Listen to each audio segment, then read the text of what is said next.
J'ai monté un PC à 450 € pour battre le PC le plus puissant possible sur Amazon, et ce même s'il coûte 2 ou 3 fois plus cher. Enfin, ça dépend, parce que s'il a un Ryzen 7 7800X 3D et une RTX 4090, je suis dans la merde. Pour ce défi, j'ai donc dû suivre un plan étape par étape, allant du choix des composants pour créer un PC gamer le plus performant possible. Ensuite, je suis passé au montage de ce PC, et à la fin, je l'ai testé pour savoir combien de FPS il peut nous afficher sur plusieurs jeux comme Fortnite, Valorant, Minecraft et d'autres. Mais comme il est impossible de battre un PC gamer avec une RTX 4090 et en sachant que cette carte graphique coûte 3 fois mon budget, mon but sera de vous prouver qu'à 450 €, on peut build des PC d'occasion, mais pas entièrement, aussi perf, voire plus perf que des PC neufs à 800 €. Et pour y parvenir, j'ai débuté la première phase de mon plan, le choix des composants. J'ai essayé de voir quel PC gamer on peut trouver entre 700 et 800 € sur Amazon. Ainsi, mon but était d'analyser la concurrence afin de choisir mes composants en conséquence, avec pour objectif d'obtenir des performances équivalentes, voire supérieures à celles d'un PC neuf autour des 800 €. Donc me voilà sur Amazon, et après quelques recherches, j'ai remarqué des processeurs qui revenaient assez souvent, comme les Ryzen 5 4500, les i5 10400F et même les Ryzen 3 3200G. Et avec tout le respect que je dois à ces processeurs, je savais très bien que sur le bon coin, je pourrais en trouver des bien plus performants. Donc je te cache pas que pour le moment, je suis plutôt satisfait. Et au niveau des cartes graphiques, il y avait des 3060 quasiment tout le temps, avec 16 Go de RAM et d'autres composants qu'on verra un peu plus tard dans la vidéo. Mais à partir d'un moment, j'ai vu qu'à 800 €, on pouvait avoir des RTX 4060, 32 Go de RAM, voire des Ryzen 5 5600X. Et là, j'ai vraiment flippé. Mais heureusement, c'était soit l'un soit l'autre. C'est-à-dire qu'on pouvait pas avoir tous ces composants dans un seul PC. Donc là, j'étais assez confiant parce que j'avais pas vu des configs ultra performantes. Enfin, ça dépend quel PC vous considérez comme étant performant. Mais en gros, le PC modèle, qui représente la moyenne de tous les PC à 800 €, c'était un Ryzen 5 5600, une RTX 3060 avec 16 Go de RAM DDR4 3200 MHz, une carte mère A520, 500 Go ou 1 Tera de SSD M2, mais aussi une alimentation 550 watts, un boîtier lambda avec des LED RGB et Windows 11. Mais pour rendre le tout encore plus précis, j'ai fait une configuration pour chaque tranche de prix de 50 € en 50 €, comme ça à la fin de la vidéo, je pourrais savoir quel est l'équivalent en neuf du PC que j'ai construit. Et d'ailleurs pour ce PC, la première chose que je vais acheter, ce sont les composants principaux, comme le processeur et la carte graphique. Comme ça, la base du PC sera très puissante et je n'aurai plus qu'à acheter les autres composants avec le budget qui me restera. À partir de là, j'ai donc été sur le bon coin afin de chercher des cartes graphiques qui auraient des performances identiques, voire meilleures qu'une RTX 3060. Et là, 230, 260, 210, que des cartes graphiques hors de prix. Alors je me dis bon, les RTX 3070, c'est peut-être pas pour moi et je décide de trouver des RTX 3060 à bon prix. Mais encore une fois, je me trouve devant des prix exorbitants. Non, mais plus sérieusement, en sachant que mon budget était de 400 €, je pouvais pas claquer la moitié dans la carte graphique en sachant que le processeur et la carte mère allaient aussi me coûter la moitié. À ce moment-là, je me disais que le défi n'était peut-être pas réalisable. Après tout, je n'avais fait aucun calcul, même pas un petit coup de ChatGPT, rien du tout. Mais bon, je voulais vraiment construire ce PC. Alors j'ai tenté une toute dernière carte graphique qui aurait potentiellement les mêmes performances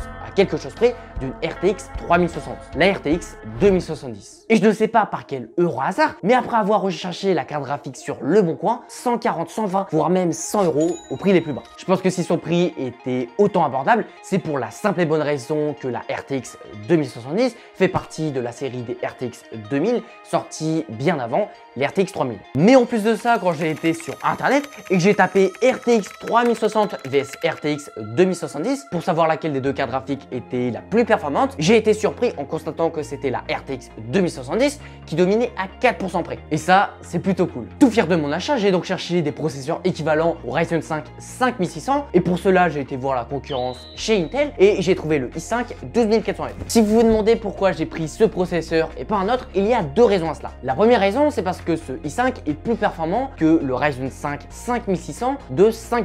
La deuxième raison, c'est que ça va me coûter moins cher parce que même si les deux processeurs ont le même prix, ils sont compatibles avec des cartes mères différentes. Et il se trouve que la carte mère compatible avec le i5 est moins chère que la carte mère compatible avec le Ryzen 5 5600. À ce moment-là, j'ai donc trouvé mes composants principaux. Mais avant de les acheter, j'ai préféré vérifier s'il n'y avait pas de bottleneck. Pour les troncalmons qui ne savent pas ce que c'est un bottleneck, c'est quand tes composants principaux comme ton processeur ou ta carte graphique est plus performant que l'autre. Donc en gros, c'est quand ton processeur ou ta carte graphique est à un pourcentage normal d'utilisation alors que l'autre est à un pourcentage d'utilisation maximum. Ainsi, celui qui est surexploité est en train de brider l'autre. Pour vous illustrer cela, imaginons que votre processeur est à 50%, tandis que votre carte graphique est à 100%. Alors le processeur est bridé puisqu'il pourrait afficher plus d'images par seconde, ce qui augmenterait son pourcentage d'utilisation. Mais comme le GPU GPU est déjà à 100%, le CPU reste à 50% sous-exploité. Dans ce cas-là, vous avez deux solutions. Soit vous prenez un processeur moins performant, ou soit vous prenez une carte graphique plus performante. Mais du coup, pour éviter ce scénario et donc économiser un peu d'argent,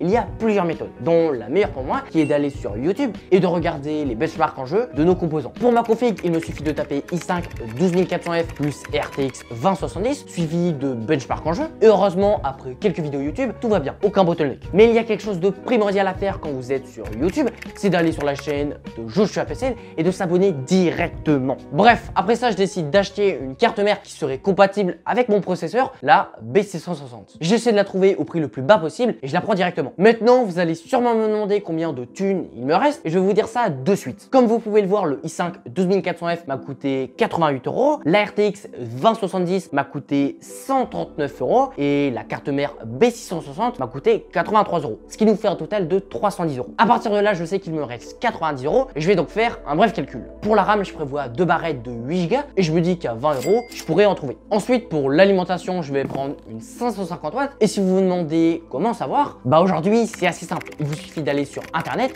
et de taper PSU Calculator.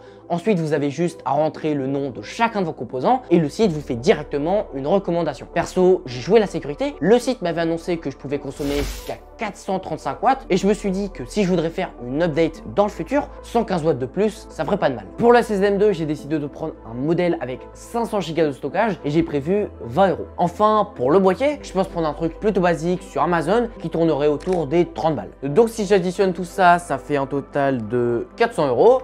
Ce qui est parfait. Mais ça, c'est dans le meilleur des mondes. Et à ce moment-là, j'avoue que j'étais un peu naïf. Parce que quand j'ai commencé à rechercher les composants sur Le Bon Coin, je me suis rendu compte que c'était un peu plus compliqué que ça. Enfin, pour certains composants. Parce que pour la RAM, c'était bon. Surtout que j'ai décidé de l'acheter en neuf au Black Friday. Donc je m'en suis sorti pour 20 €. Ensuite, l'alimentation m'a aussi coûté 20 €. Et cette fois-ci, c'était sur Le Bon Coin. Mais quand je suis passé au SSD, j'ai très vite vu que sur Le Bon Coin, c'était juste impossible d'en trouver à moins de 40 €. Donc j'ai été sur Amazon. Et par chance, j'ai récupéré un SSD à 30 €. Mais c'était bien loin des 20 € que je visais au départ. Ensuite, je suis passé au boîtier et là aussi, c'était assez difficile parce que sur Le Bon Coin, il n'y avait que des boîtiers en mauvais état et quand j'ai été sur Amazon, rien ne me convenait. Et puis là, à ce moment-là, un pote à mon frère voulait vendre le sien, un MSI Mag Forge 321R et même s'il allait me coûter 60 €, quand j'ai su qu'il coûtait 120 € sur Amazon, je l'ai directement pris. Après ça, j'ai dû attendre que les composants soient livrés pour pouvoir monter le PC gamer, mais je sentais qu'il me manquait quelque chose. Mais oui, le ventirad. Comment allais-je refroidir mon processeur sans un ventirad? Alors j'ai foncé sur Amazon pour trouver un ventirad qui serait compatible avec le socket de mon processeur et ce pour pas trop cher. Et j'ai choisi le Thermalright Assassin's King 120 que j'ai réussi à avoir à 20 €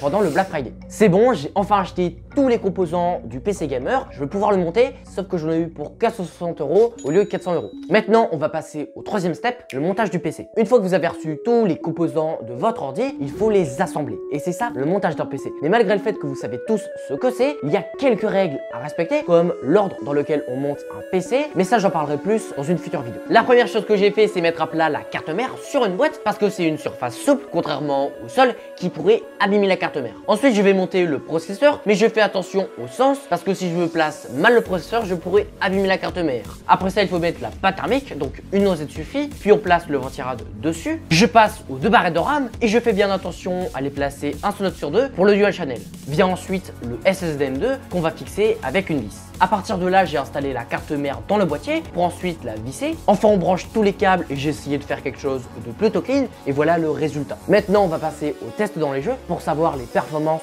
du PC gamer. Et au vu des composants, j'ai décidé de faire tous les tests en 1080p. On a commencé avec Minecraft et au début, j'étais assez déçu des performances parce qu'on avait que 140 voire 120 FPS. Mais bon, je me suis souvenu que j'avais mis tous les graphismes au maximum. Ensuite, sur Fortnite, on avait plus de 200 FPS en mode performance, que ce soit dans le créatif ou en Battle Royale. Sur Valorant, j'ai pas pu enregistrer avec OBS, mais en gros, j'avais entre 350 et 400 FPS. Sur le dernier jeu compétitif, à savoir Rogue Company, j'avais 120 FPS avec les graphismes au maximum. Enfin, j'ai fini avec Subnautica et encore une fois, je tourne autour des 120 FPS avec de gros réglages. Et quand on compare les performances de notre PC gamer avec celles d'un PC à 800 € sur Amazon, dont les composants sont une RTX 3060, un Ryzen 5 5600 et 16 Go de RAM, on voit que c'est à peu près pareil. Donc ça prouve bien qu'on peut monter des PC moins chers que ceux sur Amazon, et ce grâce aux sites d'occasion comme Le Bon Coin et eBay, mais aussi au Black Friday qui est juste une occasion en or de faire son PC. Je considère le défi comme étant réussi, même si j'aurais pu davantage optimiser la config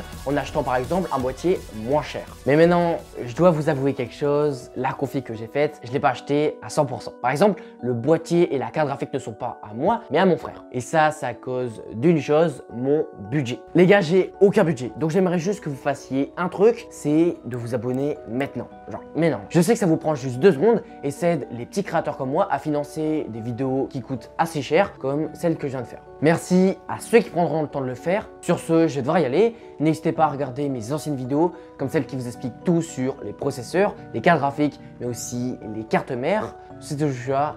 Ciao!